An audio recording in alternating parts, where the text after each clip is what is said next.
Hello everyone, I'm Valeda Harris, Chair of the Women's Basketball Rules Committee, and I wanted to extend my welcome to you as we begin preparation for the 2022-23 season that promises to be one of the best ever.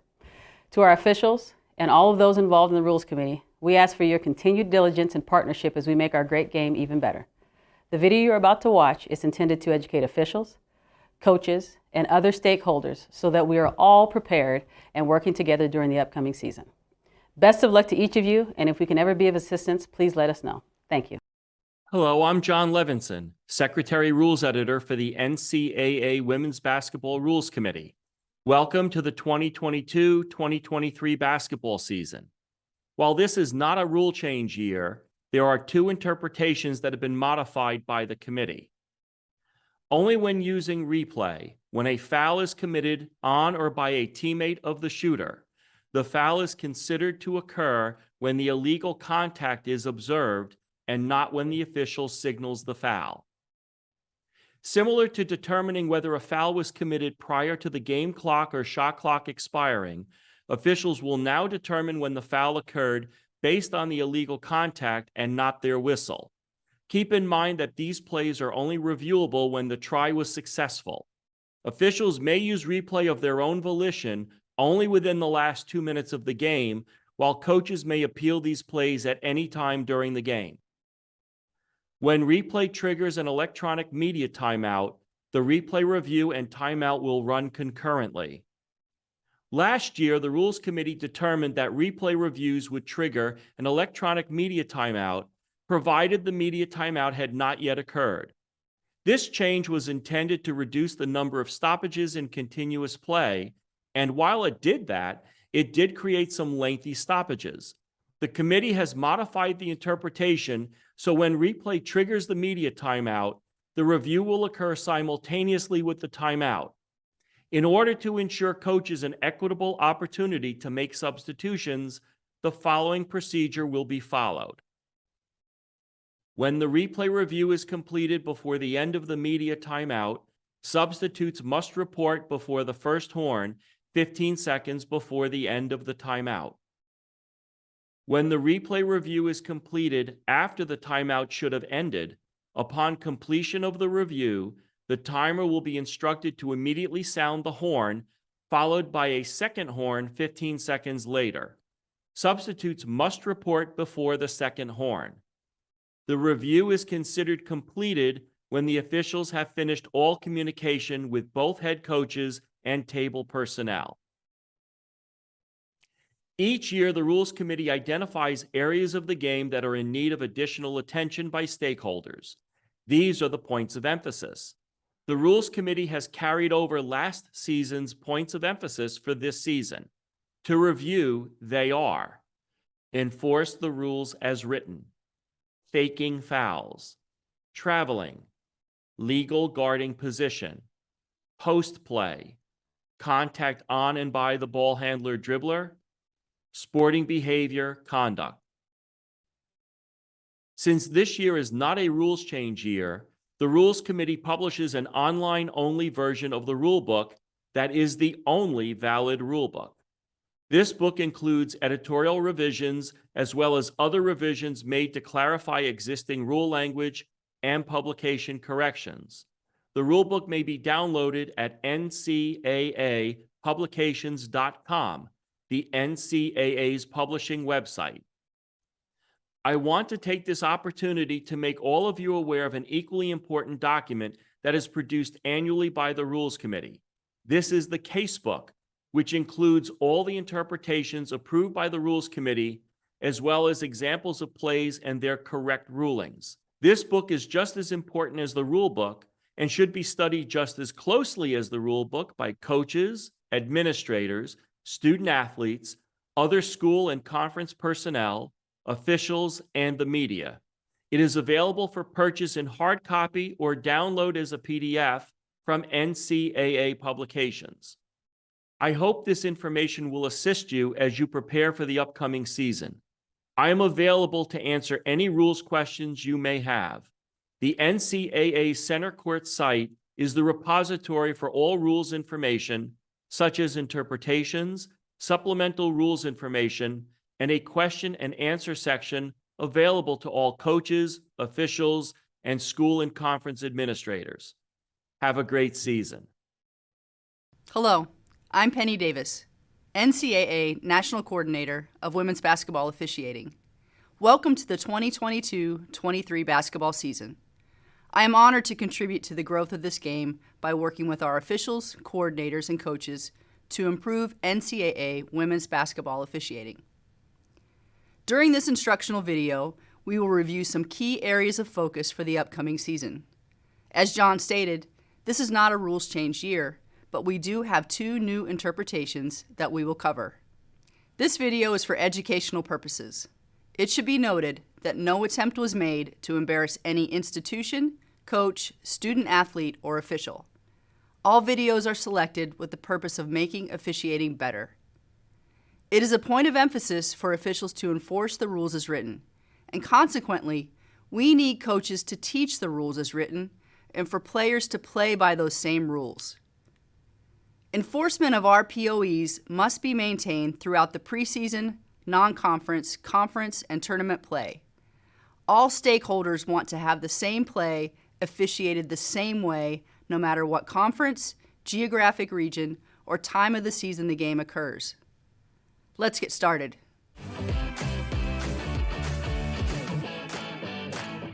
The guarding rule has often been misunderstood, making it a continued point of emphasis. Let's review the 2 key components of the guarding rule. 1, obtaining the initial legal guarding position, and 2, maintaining that position. Obtaining legal guarding position on a player who has the ball is different from obtaining legal guarding position on a player who doesn't have the ball. While time and distance are not required when obtaining a legal guarding position on a player with the ball, it is required when obtaining legal guarding position on a player without the ball. Once a player does obtain legal guarding position, they can move to maintain that legal position as long as a defender doesn't move forward into the player that they are guarding. Once an offensive player becomes airborne, defenders in legal position must stay in their location or jump vertically to defend. Repositioning in the path of an airborne opponent in any other direction except backwards to avoid the contact makes the defender's position illegal. Let's look at some plays. The primary defender obtains initial legal guarding position on the perimeter by having both feet touching the playing court and facing the opponent. The defender then maintains her legal position by moving her feet laterally and backwards. The offensive player creates the contact, moving into the defender's body. This contact is incidental and not a foul by either player. This is excellent defense and a correct decision of a no call by the officials. In this play, the help defender obtains legal guarding position on the ball handler by placing her body in the path of the offensive opponent, and the defender maintains that position. The offensive player attempts to slip past the legal defender and displaces her. The defender obtained their position legally and was displaced by the lower body of the offensive player. While there is embellishment of the contact, illegal contact plus embellishment is still a foul. Correct call by the lead official. The defender on this 2-on-1 fast break initially obtains legal guarding position on the ball handler dribbler, and when the ball is passed, the defender then adjusts to defend the second offensive player. The defender is able to obtain legal guarding position and then jumps vertically when the shooter becomes airborne. The contact on this play is incidental and does not constitute a foul. The crew does a good job to referee the defense on this play. Well done. In this example, the help defender attempts to obtain legal guarding position. The defender continues to move forward into the ball handler, creating contact with her forward motion. The defender does not obtain legal position and fouls first with her body and then follows with illegal contact, hitting the shooter on the forearm. The lead official shows good concentration to referee the defense and correctly calls the blocking foul. This example shows more legal defense on a drive into the lane. The defender obtains legal position before the dribble begins and maintains legal position without moving towards the offensive player. The defender does not keep her arms vertical on this play, but there is no illegal contact. Excellent decision by the officiating crew on this play. This is an example of a player attempting to obtain legal guarding position on a player without the ball. In this situation, time and distance are required. The defender in this example does not provide either and attempts to draw a foul on the moving offensive player. This is a defensive foul, as the offensive player was delayed in reaching her desired position. Here's an example of a defender obtaining legal position on a player without the ball. The defender does allow time and distance for the opponent to avoid contact. The offensive player takes 2 additional steps and then contacts the defender. This is an offensive foul. The lead official does an excellent job of officiating the competitive matchup in transition and is able to determine the defense was legal and correctly calls a charging foul on the offensive post player.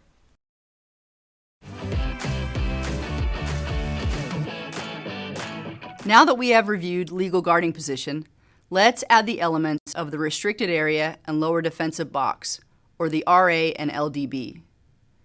With the recently adopted rule permitting coaches to appeal the ruling of these plays at any time during the game, it is imperative that we all have a solid understanding of the factors that go into the RA and LDB.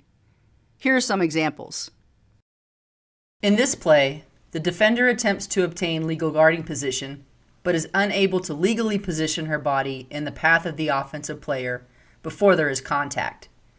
The lead referee correctly calls a blocking foul. Notice that the official only gives a blocking signal and does not point to the restricted area. This standalone signal means that the defender was not in legal position and the decision is a regular blocking foul. Coaches, this play may not be appealed since it was not called an RA block. Officials remember to use the stop clock signal first on all fouls. A secondary defender cannot obtain initial legal guarding position in the restricted area for the purpose of drawing an offensive foul, as we see in this example. The lead official demonstrates the proper signals in stopping the clock with a fist up first, then the blocking signal, followed by a point to the restricted area. While this is a correct call, a coach could appeal the decision on this play since the call was an RA block. When a decision is appealed and the ruling is not reversed, a timeout is charged to the team who appealed. The help side defender attempts to take a charge on the driving offensive player. However, the defender was not able to obtain legal guarding position outside the RA as her left foot is in the RA. The lead official correctly calls the RA block and demonstrates the proper sequence of signals at the spot of the foul. This is a play that could be appealed by a coach. The help side defender attempts to take a charge on the player who has released the ball for a pass to their teammate in the corner. The defender is located inside the RA. An offensive foul is initially whistled on this play and then corrected by the crew to an RA block. The crew must also discuss the status of the ball when the official blew the whistle to call the foul. When the player is in the act of shooting and the whistle is blown for a defensive foul, the goal will count. The decision to score the basket can be appealed when there's a foul by or against a teammate of the shooter. Updated approved ruling 28 found in the casebook will be implemented this season on this play. That ruling states that when at replay, officials will use the status of the ball when the illegal contact occurs and not when the official recognizes the foul to determine if the goal should count. The restricted area is not in effect when the offensive player with the ball is within the lower defensive box when they start their move to the basket. To review, the lower defensive box, or LDB, is an imaginary box designated by 2 tick marks on the end line and the second lane space marks from the free throw line, and distinguishes when the restricted area rule is or is not in effect. A player is considered to be in the lower defensive box when any part of either foot is in or above this area. In this example, the offensive player receives the ball inside the LDB and the defender does obtain legal guarding position. The restricted area is not in effect on this play. the lead official correctly rules an offensive foul. Coaches, this play involving the RA/LDB can be appealed when you see the official call an offensive foul. Similar to the previous play, the offensive player starts to move to the basket within the LDB, which means that the restricted area is not in effect and a defender can obtain initial legal guarding position on this play. This is correctly called an offensive foul by the lead official. The officials are permitted to review this play on their own volition without a coach's appeal since it occurs in the last 2 minutes of the fourth quarter. The same will be true in the last 2 minutes of overtime. One final scenario for appeals deals with offensive fouls called on plays that could involve the RA or LDB. In these two examples, there are crashes on plays to the basket that could involve the restricted area and LDB. When the officials signal an offensive foul, the play can be appealed. In these examples, the defense does obtain initial legal guarding position outside of the restricted area, and the officials are correct.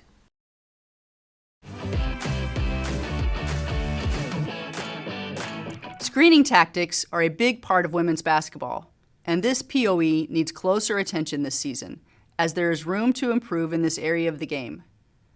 A screen is a legal action by any player, with or without the ball, which, without causing contact, delays or prevents an opponent from reaching a desired position. A screener must maintain a normal stance with the inside of the feet not wider than shoulder width apart. If a player is engaged in illegal screening tactics and there is no contact with the opponent, no foul has occurred. The new interpretation, AR-28, impacts the decision criteria when reviewing to see if a goal should count when there's an off-ball foul.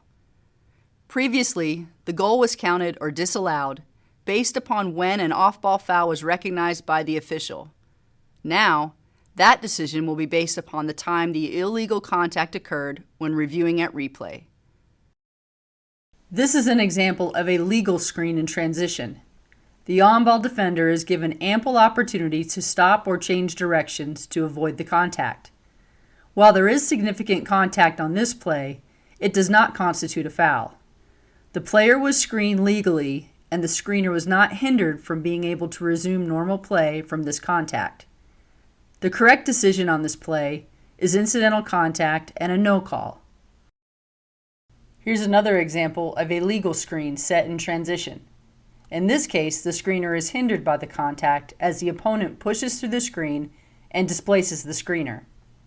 The trail official does an excellent job to continue to watch this play after the ball has been passed up the court.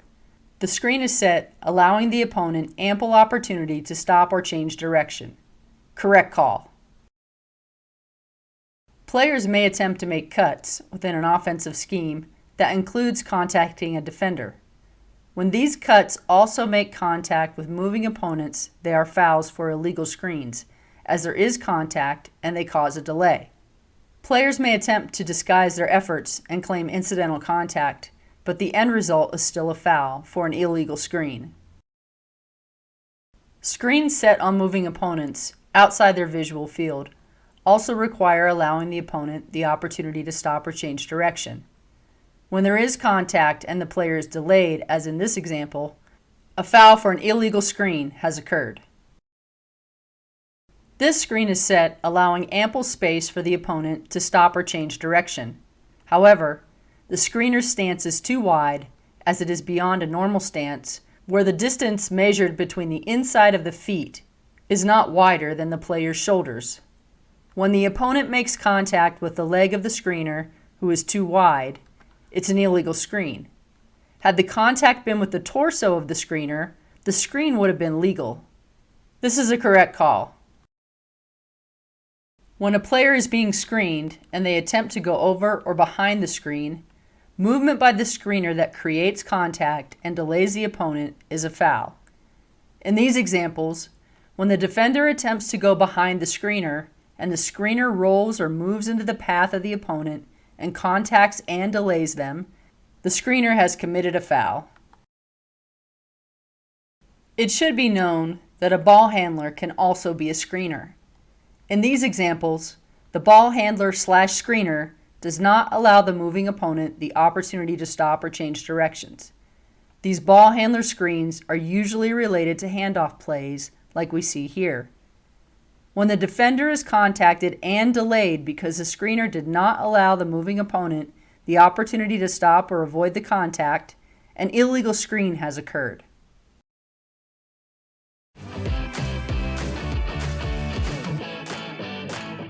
Our post-play guidelines are designed to prevent players from gaining an unfair advantage in the lane. While we know there is going to be contact between offensive and defensive post players in the lane, we want to make sure that that contact does not rise to the level of rough play. The guidelines for what is legal and what is illegal in post play are outlined in Appendix 3 of the rulebook. Let's look at some post play examples. As a reminder, a post player is defined as any offensive or defensive player in the lane area with or without the ball with their back to the basket. The lane area includes the 3-second lane and approximately 3 feet just outside the lane. An offensive post player becomes a ball handler when, while in the lane area, they turn and face the basket with the ball or completely move outside the lane area with the ball. Before the offensive post player has control of the ball, it is legal for a defensive player to place 1 or 2 body parts, hands or arm bars, on the offensive post player, provided no holding, displacing, or illegal contact occurs. While the offensive post player with their back to the basket is in control of the ball, the defensive post player may place a forearm away from the body or one hand with a bend in the elbow on the offensive player. Once a player has legally obtained their position as a defender on an offensive post player, they can neither displace their opponent nor be displaced from that position. This is a correct call for displacing the legal defender. An offensive player's status can change based upon where they are located on the court.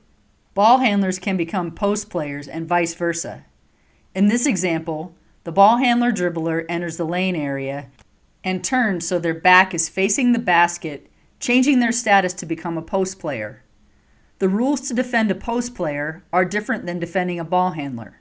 When guarding a post player, the defender is permitted to place a hand or extended forearm with a bend in the elbow on the back of the defender. No foul should be called on this play, as the defender's contact with the hand or forearm on the back of the opponent is legal in this case. 3 seconds in the lane is a violation that must be ruled on the offensive post players. If this violation is not called, the offensive team gains an unfair advantage and increases physicality. A few parameters that are misunderstood about 3 seconds: it only applies when a team has control of the ball in their front court. The count is suspended when a shot is released, including one that has been blocked. During a throw-in, when the ball is out of bounds, there may be no 3 seconds. A player who has been in the lane for less than 3 seconds and then receives the ball is permitted to dribble or move in immediately to try for a goal.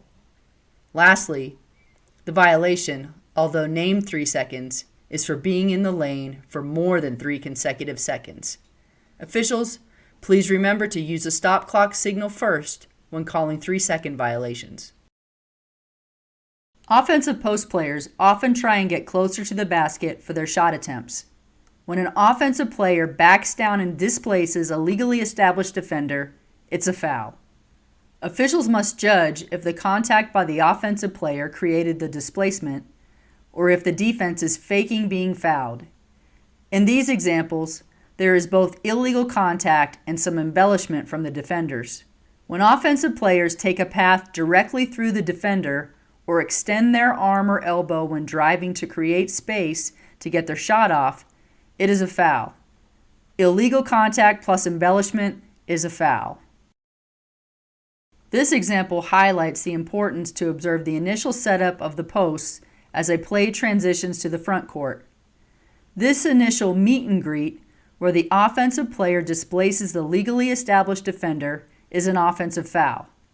Get the first foul and prevent retaliation by the defender. Blue number 35 initially defends her opponent legally and holds her position when her opponent attempts to move towards the lane. When the defender uses her hands and arms to impede the opponent, a holding foul has occurred. The offensive player's freedom of movement is interfered with at this time, and that is when the foul was called by the lead official. The lead official observed this interaction and allowed the play to develop until a foul occurred and then blew the whistle. This is an excellent example of the officiating guideline to observe the entire play, especially when responsible for off-ball coverage. Well done.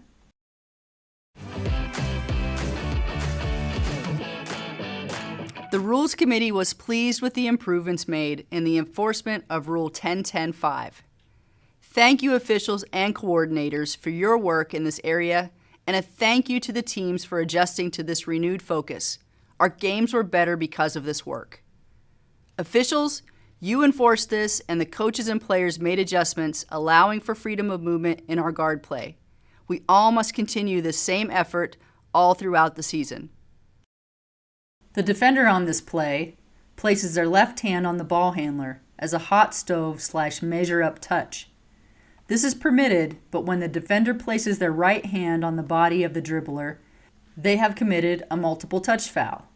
One measure-up touch is permitted on the ball handler, and any subsequent contact by the defender using either the front or back of the same hand or using the other hand on the ball handler dribbler should be ruled a foul. The official calls this foul when the second hand is placed on the ball handler, as this is an automatic foul per the rules. Correct enforcement. The defender contacts the ball handler dribbler with two hands. This is an automatic foul and correct enforcement of 10.10.5. The proper sequence of stopping the clock with a fist up and then immediately signaling two hands on the dribbler is shown here. Nice job. The defender on this play places an extended forearm on the dribbler. The trail official correctly calls this foul as an extended armbar placed on the dribbler, which is an automatic foul per the rules. Correct enforcement. It is critical that officials consistently enforce these guidelines from the start of the game until its conclusion, regardless of time and score, and from the beginning of the scrimmage exhibition games until the last game of the season. Contact on and by the ball handler dribbler is the point of emphasis, and it's important to remember that the ball handler dribbler cannot make illegal contact with the defender. In this example, the dribbler extends her forearm, contacting the defender and displacing her. This is correctly ruled an offensive foul. The defender briefly contacts the ball handler dribbler with one hand as permitted, and then continues to defend the dribbler in transition until the dribbler uses her forearm to displace the defender. The trail official maintains an open look between the players as they transition up the court and is able to clearly view this displacement created by the dribbler. Nice job. When the ball handler pushes and displaces the defender, an offensive foul has occurred. Good call by the trail to detect the overt push by the dribbler. Let's all continue to work to allow freedom of movement with our ball handlers and their defenders.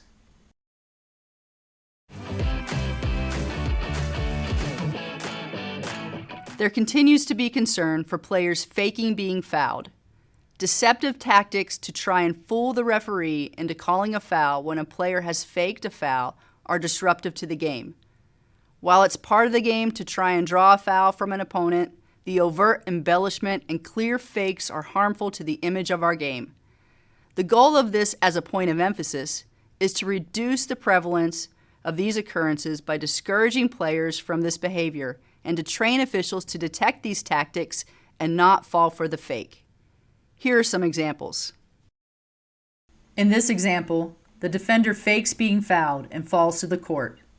Her position on the court is not a legal position, and when their opponent trips on them, it's a foul.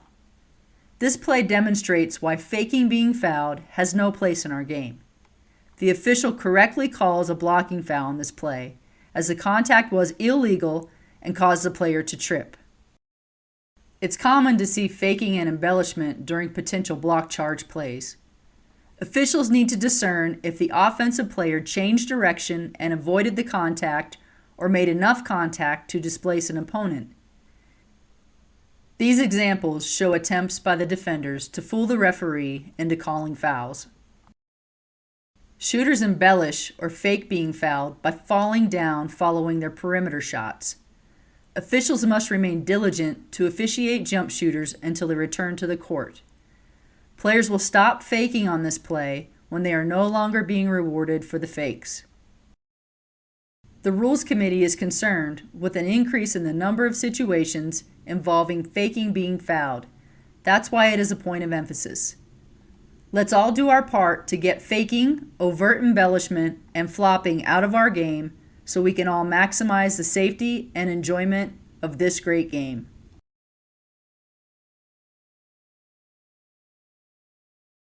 I hope you have found this information helpful as you prepare for the upcoming season. This video is intended to be the beginning of the learning process for the upcoming season for officials at all levels. Let's work together so we can increase consistency across the officiating community as we all enforce the rules as written and our points of emphasis throughout the entire season. Thank you for all your preparation, efforts, and service to the game. Have a great season.